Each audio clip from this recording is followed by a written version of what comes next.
અંદર પરમહંસો આવ્યા છે. ગઢડાની અંદર દાદા બાપુના આંગણે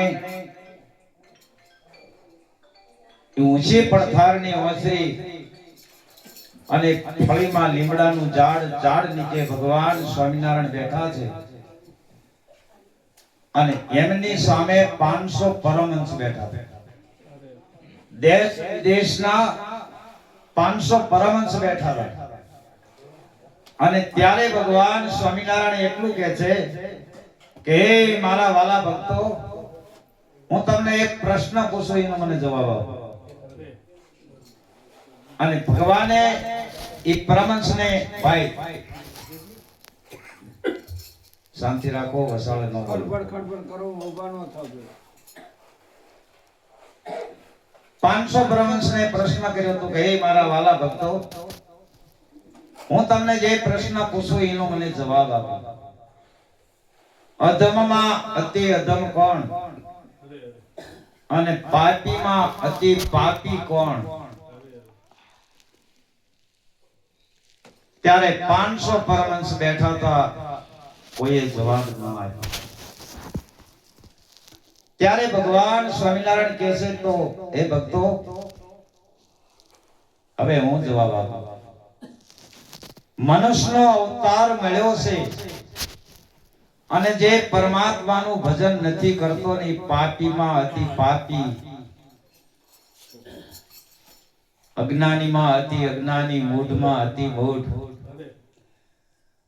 આવો જે આપણને માનવ અવતાર મળ્યો છે અને એમાંય વિચાર તો કરો ભારત ભૂમિ ઉપર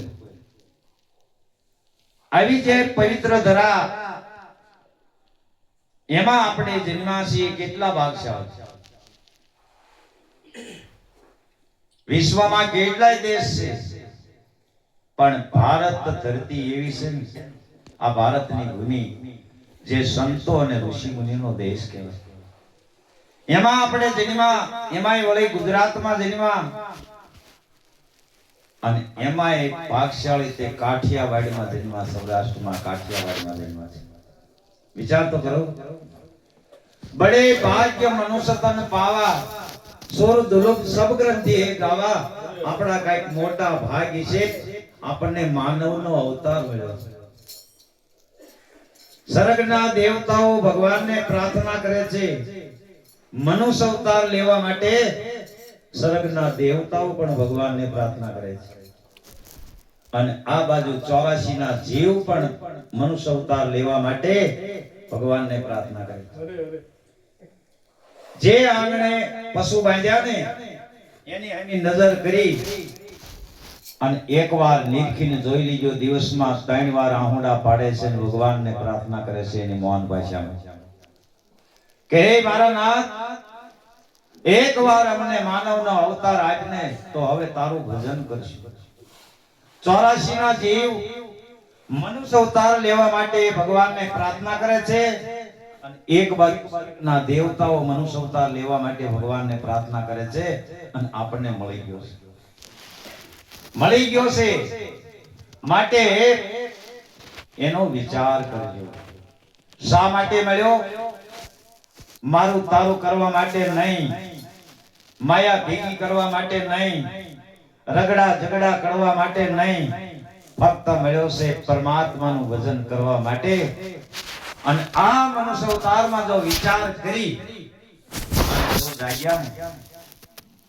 ક્યારે જગાય કે સંસાર સુતો મોન ઇંગમાં જાગી જોવે નહીં કોઈ. આ નાનું લૂંટારા લૂંટી જશે ને તેથી હગું થશે નહીં કોઈ. જ્યારે આત્મ ધન રૂપી નાણું છે એ લૂંટવા વાળો જેથી લૂંટી જશે ને તેથી કોઈ હગું નહીં થાય. કોઈ હગું થાય? છેલ્લી ઘડી આવે ને, મરણ પથારીએ જ્યારે પડ્યા છે ને ત્યારે હગા વાલા બધા ખાટા ફરતા બેઠા છે પણ કોઈ મદદ કરે? કોઈ મદદ કરી નથી અને કોઈ મદદ કરવાના નથી. માટે સજાગ બની અને જો જાગી જાય અને કોઈ મહાપુરુષનું શરણ લઈ લે ને તો એને ખબર પડે કે હું કોણ છું, ક્યાંથી આવ્યો આ દેહ પડ્યા પછી મારે ક્યાં જવાનું છે એની સાચી ઓળખાણ સદગુરુ કરાવે છે કે તું અહીંથી આવ્યો અને દેહ પડ્યા પછી તારે અહીંયા જવાનું છે. આ ઘર ન જોયું હોય ઈ જીવતા જોઈ લ્યો, આટલી મારી અપીલ છે. ન જેને આ ઘરને જોયું હોય ઈ ઘર જોઈ લીજો.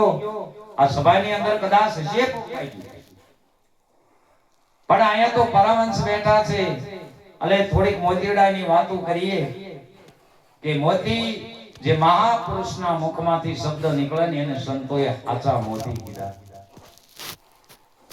કારણ કે હંસને ખોરાક મોતીનો હોય. હંસની હાલ કેવી હોય, હંસની બોલી કેવી હોય, હંસના બેસણા ક્યાં હોય, આ સંતો આપણને વાણી દ્વારા ટકોર કરે કે ખરેખર આપણે જો હંસ બન્યા હોય તો એના બેસણા માન સરોવર હોવા જોઈએ. અને જો તળાવના કાંઠે બેઠા હોય તો એટલું માનજો કે જે હંસ ગતિ પ્રાપ્ત નથી થયો. કારણ કે હંસને ખોરાક મોતીનો છે, હંસના બેસના માન સરોવર છે.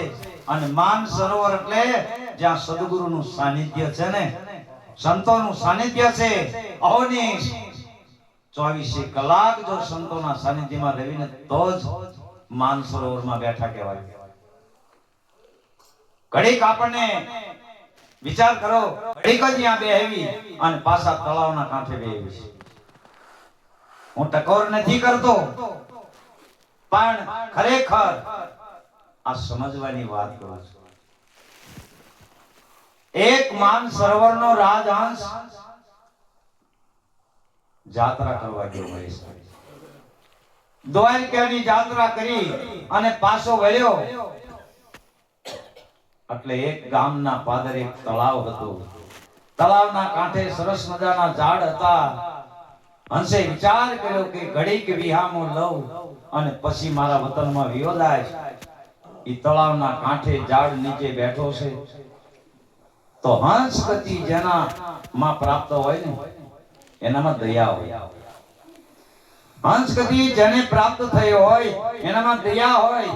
આ હંસ કાંઠે બેઠો છે અને એમાં આકાશ માર્ગે કમળી ઉંદરને પગમાં લઈ અને તળાવ ઉપરથી પસાર થાય. ઈ મધ્ય તળાવે પૂગી અને પગમાંથી ઉંદર સટકી ગયો અને સીધો પાણીમાં પડ્યો. પાણીમાં ઉંદરને જોઈ અને હંસને દયા આવી. હંસ ઉડી અને ઉંદરને લઈ અને કાંઠે આવ્યો, પણ ઉંદર ટાઢમાં ધૂળતો. હંસને દયા આવી કે ઉંદરને ટાઢ સડી ગઈ છે, લઈ ઘડીક મારી પાંખમાં રાખું અને પાંખની હૂંફ આવે ને તો આ ઉંદરને ટાઢ ઉડી જાય. ઈ પાંખમાં રાખ્યો મહેશભાઈ. ઘડીક હતો ટાઢ તો ઉડી ગઈ. પછી ઉંદરે એનું કામ ચાલુ કર્યું.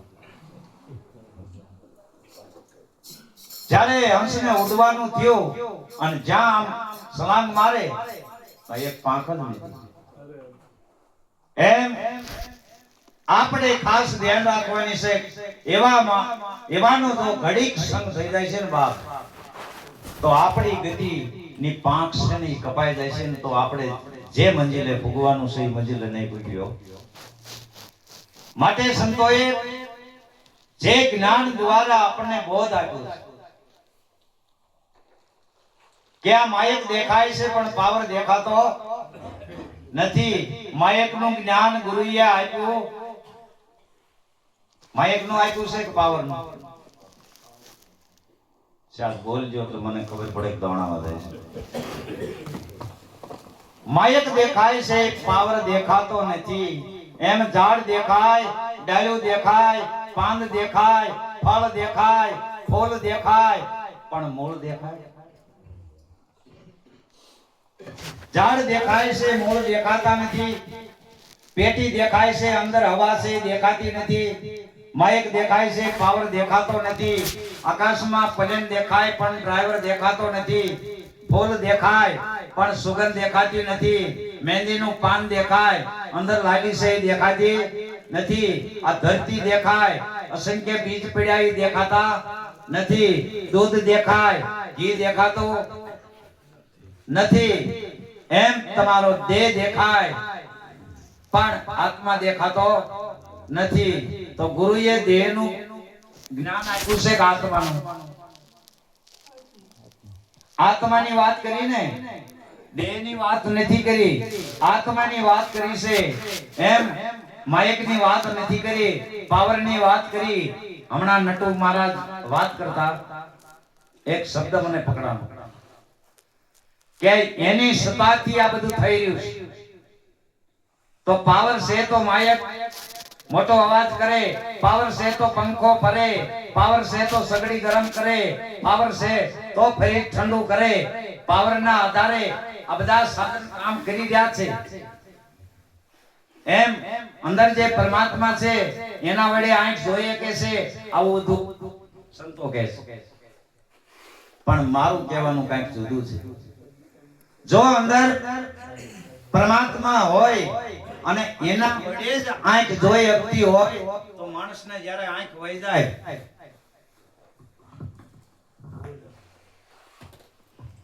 માણસને જ્યારે આંખ વહી જાય તો કેમ આંખ જોઈ નથી શકતી? કાન હોવા છતાં ઓલો અંદર બેઠો છે એના વડે જો કાન સાંભળતા હોય તો અમુક નથી સાંભળતા માણસ, તો કેમ નથી સાંભળતો? એ તો સાક્ષી સ્વરૂપ છે મારા વાલા. એ કે હું કાંઈ કરતો નથી. તમને ભ્રમ છે કે ઓલો બેઠો છે એટલે આંખ જોઈએ કે છે, કાન સાંભળે છે, નાક સુગંધ લે છે, જીભ રસ લે છે, હાથ ઊંચો નીચો થાય છે, પગ ગતિ કરે છે. આ તો ઇન્દ્રિયોનું કામ છે. આ બધી જે ઇન્દ્રિયો છે એના દેવતાઓ ઠેકાણે બેઠા છે, એના વડે આ કાર્ય થઈ રહ્યું છે. ઓલો કે હું કાંઈ કરતો, અને પાવર થી જ